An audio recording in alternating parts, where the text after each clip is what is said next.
We're back with Tom Sullivan. Here is Carrie on the toll-free in Chicago. Hello. Hi. Hi. I just wanted to say I really like your show. I've been watching since the beginning. And I wanted to ask Tom, I am a teacher, and I've been in situations where I've had, for example, a room full of first graders and one Down syndrome child, and I found it almost impossible to be able to teach all of them at the same time. It was very distracting. And so I wanted to know what advice you had for a teacher of mainstream classroom with one or two special children. Carrie, this is one of the, I'm so glad you brought it up, because this is one of the great issues now with inclusion. Under the law, it indicates that children are to be educated in the least restrictive environment, which means the parent can fight the battle hunt and win and put the child in the system. That has nothing to do with whether or not Carrie, the teacher, can identify this child's needs and solve the independent education plan that the school gives you for this child. But I will give you the best hint I can give you. First, teach the strengths of the child. Don't drill and skill the child. Find the strengths of the child and teach the strengths. Second idea that maybe is very useful is find the way to create interaction between this child and your class based on common interest. And frame the child's educational approach based on this common interest. Yeah, let me ask Carrie if she's been able to spot any common interests in this child and the rest of the class population. Well, the situation at the time was very difficult because, as I say, they were first graders. Sure. And this was a 6-year-old Down syndrome child who was having difficulty just communicating on a normal level, not to speak of discussing common interests. Right, I understand. So it was kind of hard. You sound passionate about teaching, Carrie, and that's where it has to start. Yeah. Well, it's in my particular situation, it was difficult because I was a resource teacher. I'm a Spanish teacher.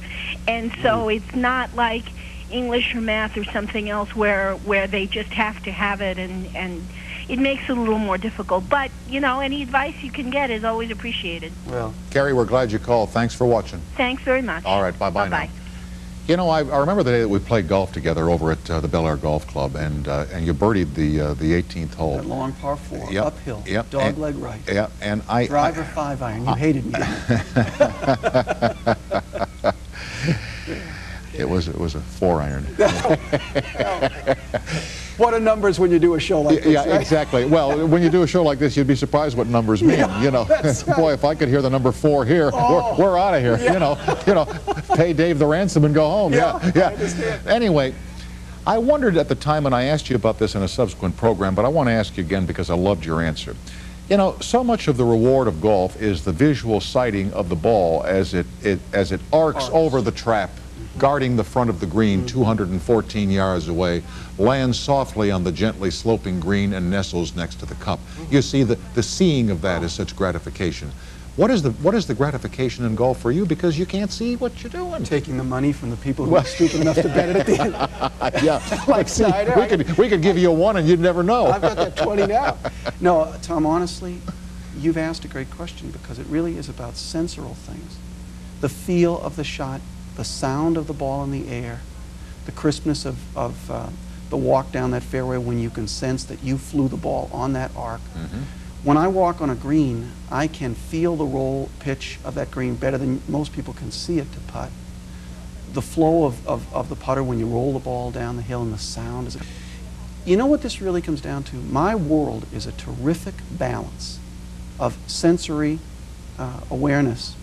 And there's a joy in living largely caused, frankly, because of mothers like yours and mine. My mother is up back in Boston. I want you to know, Mother and your friends, that this book was written in tribute to you.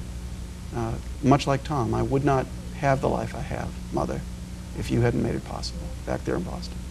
Let me ask you how much of your life is in your mind's eye and how much of your life is imagination? There's nothing like a blind person's fantasies. Okay, so when you look at because I don't see ugly. You've known me for 20 years and more. Yes. When you look at me, what do you see? A guy with a presence larger than life, frankly, but a heart that's always empathetic to others. Tom. And that's your best gift. Your best gift is your ability to present accurately and with enthusiasm, but to always feel it here. That's why guests like you. What does a Christmas tree look like to you? It's more what it smells like. Oh, okay. Although I love the different kinds of pine to touch, from hanging spruce to a Colorado pine where the needles stick out straight. You know what's really interesting about your life is that every drama in your life you're listening to on the radio, and you are creating as it goes the pictures of exactly how you want it to look. And that's neat. I've never met an ugly person unless they wanted to be. And I've enjoyed a world that gives people time to have dimension. And that's the best part of it. The best part of it is that I frame it around human quality events rather than around people's I don't know, misguided sense of what's appropriate. I wish that I could see what you hear. Thanks for coming on tonight, Tom. It's always a pleasure to be in your company, and thank you, Pal Nelson, for us, too. I will. Thank you. Tom Sullivan, folks. It's called Special Parent, Special Child. Back after these messages.